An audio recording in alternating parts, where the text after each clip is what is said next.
Doc Loves the Kids, a local Kitsap County nonprofit organization established in 2015 whose mission is to provide activities, programs, and community support for at-risk youth. They put the you in community. Doc Loves the Kids.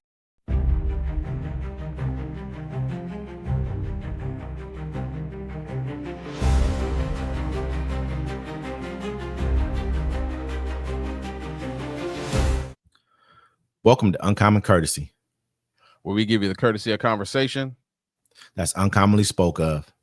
I'm D-Mac. I'm Wesley. And this is the show. Don't forget to like, comment, subscribe. Don't forget to catch us on our other shows, Plays and Parlays, UFC with LT, The Friday Fix, and Civil Discourse. Well, welcome to another tragic day here in America, Wesley. How's it going, man? It's all right, man. I hold my kids and my guns tight every day. I mean, at this point in time, we all have to. I'm seeing a lot of different incidents where we're getting a lot of extreme, I would say, right-wing violence is going on in our country, man. And it's really it's concerning, to say the very least. It's very concerning to me. Well, it's concerning on that. And then they try to point like, well, left-wing violence, this and that. There should be more. There actually should be more. Because you're going to have to fight back. Either going to fight back or you're about to die on your knees. That's the way it's looking right now because, we haven't even made it out the year yet, and there, a whole bunch of stuff's going on. I'm gonna update everybody on the Trey Reed case. Trey Reed case update. Kaepernick funded autopsy confirms it wasn't a suicide. What really happened? With new findings of blunt force trauma, the death of Troy Reed demands answers about transparency, accountability, and the fight for justice in Mississippi. When 20-year-old black student is found dead on a Mississippi University campus, the official explanation is often swift: suicide. But for the family of Trey Reed, that story is beginning to crumble, exposing deep-seated distrust and a state still haunted by its history. The death of the Delta State University student, initially dismissed by local authorities, has taken a dramatic turn. A second independent autopsy founded by former NFL quarterback and activist Colin Kaepernick has revealed blunt force trauma to Reed's head. This casts serious doubt on the claims he died by hanging alone and fuels a fight for the truth. On the 15th of September, Reed's body was discovered hanging from a tree near a pickleball court on campus. Police quickly labeled it as suicide, publicly saying there was no foul play, while the county coroner initially reported no signs of bruises or fractures. For many, however, the conclusion felt premature and unsettlingly familiar. Reed's family immediately contested the ruling, pointing to visible injuries on his body and insisting the circumstances were profoundly suspicious. In a state where the history of lynching looms large, where deep-seated distrust of official narrative exists, the community was unwilling to accept the official line without far greater scrutiny. The narrative shifted drastically following the intervention of Kaepernick Know Your Rights Camp Autopsy Initiative, which commissioned a second post-mortem examination. The findings from the independent reviews stand in stark contrast to the initial assessment. According to the sources working closely with Reed's family, the examination revealed significant blunt force trauma to the back of his head.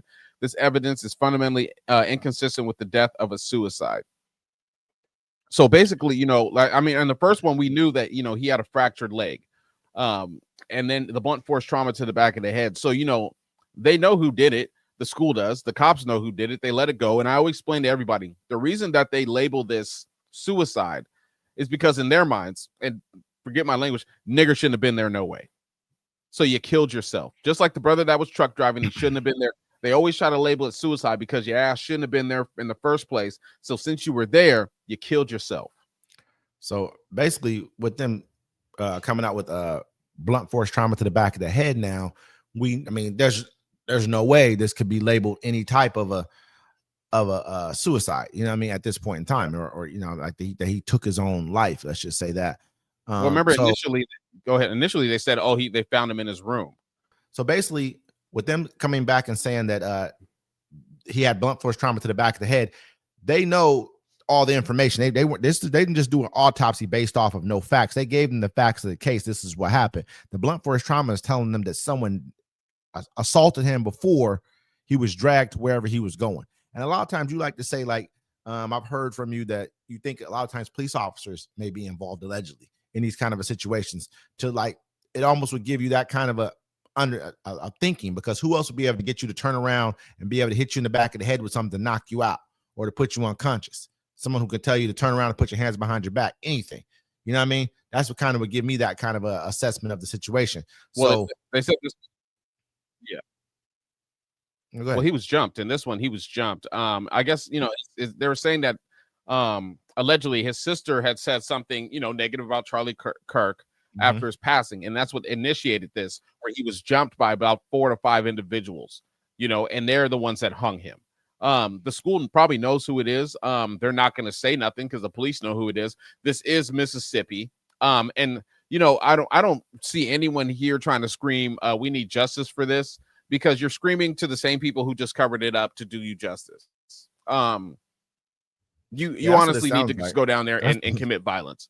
That's all you can do. That's all you can do right at this moment. Either you're going to take it, this Mississippi, either you're going to take it and let them keep hanging people, or you're going to go down there and cause a ruckus. That's all. Those are your options.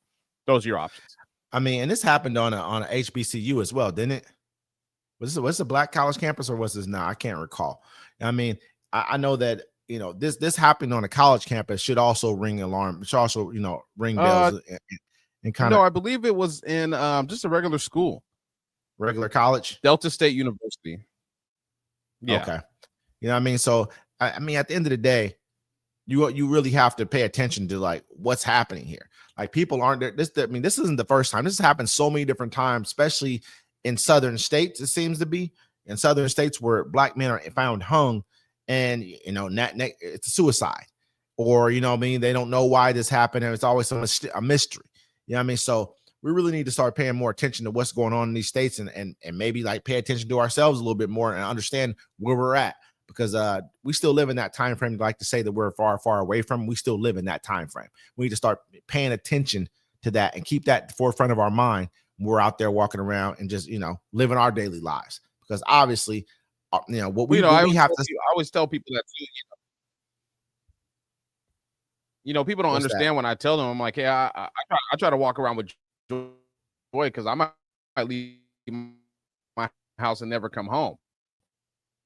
And some people are like, oh, why do you have to live like that? This is why the real America. I don't know about anybody else. But this is the fear every day. And I hope that my children stay safe. I try to keep them in safe areas. Like I'll have kids, they'll be like, hey, I want to go out here. I'm like, where to Belfair by yourself? Nah. You just got to know where you can't go. But this is a tragic, because the whole thing is he was at the school. He's at a college. You know what I'm saying? Like this boy was lynched.